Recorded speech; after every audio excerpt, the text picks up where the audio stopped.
قل هل يستوي الذين يعلمون والذين لا يعلمون. وقال النبي صلى الله عليه وسلم طلب العلم فريضة على كل مسلم.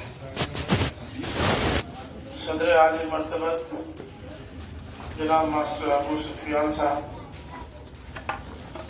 ہمارے بزرگ اگرچہ براہ راست ہم نے تعلیم تو نہیں حاصل کی ہے، لیکن میں ہمیشہ اپنا شاگرد ہی ان کا تصور کرتا رہتا ہوں اپنے آپ کو. جناب ماسٹر ابوالکلام صاحب دائز پر بیٹھے ہوئے نظامت کے فرائض انجام دینے والے سوسائٹی کے نائب صدر برادر عزیز مختار قریشی صاحب اور تمام شرکاء. سب سے پہلے تو جی چاہتا ہے کہ سوسائٹی کو مبارکباد پیش کروں کہ انہوں نے ایک تو طبی میدان میں جو خدمات انجام دی ہیں، 1 سال سے زائد کا عرصہ گزر چکا ہے اور عمومی طور پر عوام اور خواص سب نے ان کی خدمات کا اعتراف کیا ہے. اب انہوں نے ایک دوسرا قدم اٹھایا ہے اور یہ تعلیم کے میدان میں بھی لوگوں کے سامنے ایک اسوہ چھوڑنا چاہتے ہیں. میرا اپنا احساس یہ ہے کہ جو اچھے ہوتے ہیں وہ ہر میدان میں اچھے ہوتے ہیں، ہر جگہ اچھے نظر آتے ہیں. جو کارکردگی کا مظاہرہ کرنے والے ہوتے ہیں وہ جہاں بھی ہوتے ہیں اچھی اور بہتر کارکردگی کا مظاہرہ کرتے ہیں، اور جو کسی ایک میدان میں خوب چلتے ہیں اور باقی میدانوں سے ان کو کوئی دلچسپی نہیں رہ جاتی، وہ سمجھنا چاہیے کہ ان کی کچھ مجبوریاں ہیں، اس لیے وہ ایک خاص میدان سے جڑ گئے ہیں. اس میں کوئی شبہ نہیں کہ اسپیشلائزیشن ایک ہوتا ہے اور آدمی کسی ایک میدان کا اسپیشلسٹ ہوتا ہے. وہ بہت سارے میدانوں میں اسپیشلسٹ نہیں ہو سکتا، لیکن جو اسپیشلسٹ ہے کسی میدان کا دوسرے میدانوں سے وہ بالکل دستکش بھی نہیں ہو سکتا. تو اس سے اندازہ یہ ہوتا ہے کہ یہ دیوانوں کی ٹیم جو میدان میں آئی ہے وہ امید یہی ہے کہ انشاءاللہ اپنے قدم پیچھے نہیں ہٹائے گی اور آگے بڑھتے رہے گی. حوصلہ افزائی کرنے والے بھی ملیں گے، حوصلہ شکنی کرنے والے بھی ملیں گے، لیکن حوصلہ افزائی سے حوصلہ پا کر، حوصلہ افزائی کرنے والوں کی حوصلہ افزائی سے حوصلہ پا کر آگے بڑھتے رہنا ہے. حوصلہ شکنی کرنے والوں کی حوصلہ شکنی سے بددل نہیں ہونا ہے. ابھی میں نے آپ کے سامنے قرآن مجید کی ایک آیت اور نبی کریم صلی اللہ علیہ وسلم کی ایک روایت پیش کی ہے. قرآن مجید میں اللہ تعالیٰ نے وہ صاف لفظوں میں فرمایا ہے کہ اے نبی لوگوں سے پوچھو کہ کیا اہل علم اور بے علم دونوں یکساں ہو سکتے ہیں؟ ظاہر ہے کہ یہ سوال جواب حاصل کرنے کے لیے نہیں تھا، بلکہ یہ بتانے کے لیے تھا کہ دونوں کی حیثیت، دونوں کی اہمیت، دونوں کا مرتبہ مقام، دونوں کی حفاظت بالکل الگ الگ ہے. اہل علم بہت ممتاز ہیں، ان کے درجات بہت بلند ہیں، اور بے علم محتاج ہیں، بے آنکھ کے ہیں، بے سہارا ہیں، انہیں سہارے کی ضرورت ہے. نبی کریم صلی اللہ علیہ وسلم نے جو بات فرمائی ہے وہ یہ کہ علم حاصل کرنا ہر مسلمان پر فرض ہے. اب اس سلسلے میں ہمارے یہاں قدیم اور جدید تعلیم سے وابستہ افراد کے درمیان میں ایک طویل عرصے سے یہ بحث جاری ہے کہ العلم سے کون سا علم مراد ہے. آیا دینی علم مراد ہے یا دنیوی علم مراد ہے؟ میں تو ابھی تک یہی نہیں سمجھ سکا کہ دینی اور دنیوی علوم کی جو تقسیم کی گئی ہے اس کی بنیاد کیا ہے. عام طور پر یہ سمجھا جاتا ہے کہ مدارس میں پڑھنے والے دینی علوم حاصل کر رہے ہیں اور کالجوں اور یونیورسٹیوں میں جانے والے غیر دینی علوم حاصل کر رہے ہیں. اس تقسیم کی بنیاد کیا ہے؟ کے بندوں میں سے علماء رکھتے ہیں، علماء رکھتے ہیں. اب اگر علماء سے مراد اللہ تعالیٰ کی یہ ہے کہ دینی مدارس میں پڑھنے والے وہاں کے فیض یافتہ، وہاں کے فارغین اور وہاں کے سند یافتہ، یہ اہل علم اور یہ اللہ سے ڈرتے ہیں، تو میرا